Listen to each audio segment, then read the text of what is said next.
মঙ্গলবার সন্ধ্যায় রাজপুরে গরু আনতে গিয়ে ঘরে ফেরা হলো না লক্ষ্মী বৈষ্ণব নামের এক গৃহবধূর। আত্মীয় স্বজনদের ভাষ্যমতে লক্ষ্মী বৈষ্ণবকে হত্যা করা হয়েছে বলে অনুমান। এই খবর শোনা মাত্রই তড়িঘড়ি চলে যান গোমরা মহাদেবপুর জেলা পরিষদ সদস্য ত্রয়বাসী দাস, কালাইনের শানু দাস, রাজেশ্বরপুর জিপির পঞ্চায়েত প্রতিনিধি দীপঙ্কর পাল, ওয়ার্ড সদস্য রুবেল বৈষ্ণব প্রমুখরা।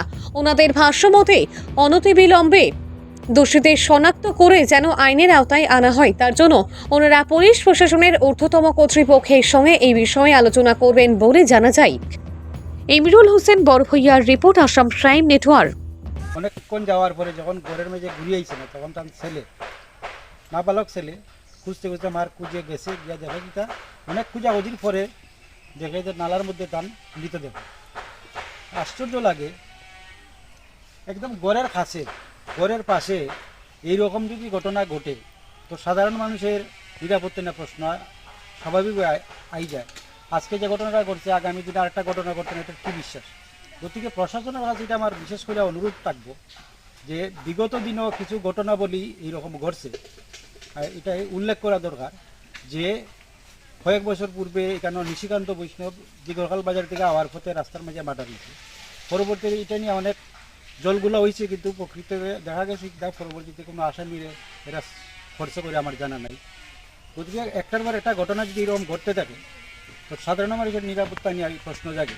গতিকে প্রশাসনের কাছে আমার দৃষ্টি আকর্ষণ করিয়া হইতেছি যে এই যে ঘটনা যেটা ঘটছে, এটা মানুষের লোক আলাপ আলোচনা করার পরে যেটা আমরা অনুভব করতে পারছি যে হয়তো পুলিশ প্রশাসন এই মুহূর্তে অপেক্ষাত আছে যেটা মার্ডার না কীভাবে কী হয়েছে।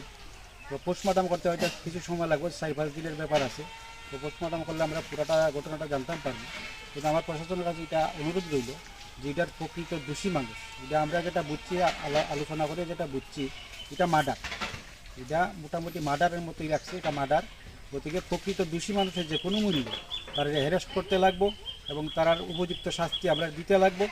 প্রয়োজনে যদি এটার মাঝে মানে হেলামি থাকে, এটার মাঝে যদি প্রশাসন সঠিক পদক্ষেপ নেয় না, তো আমরা বৃহত্তর আন্দোলনে যেতে বাধ্য হবো। আমি আজকে খুবই মর্মাহত যে গত মঙ্গলবার আমাদের এই রাজপুরের যে দুর্গাচড়ার পাশে যে একটি মানুষ গরু আনতে গিয়ে যে নির্মমভাবে হত্যা হয়েছে বা হত্যা হওয়ার মতো একটা ঘটনা ঘটেছে, যেটা আমরা পোস্টমর্টম না হলে আমরা বুঝতে পারছি না। তবে আমরা অনুমান যে এই মেয়েটাকে হত্যা করা হয়েছে।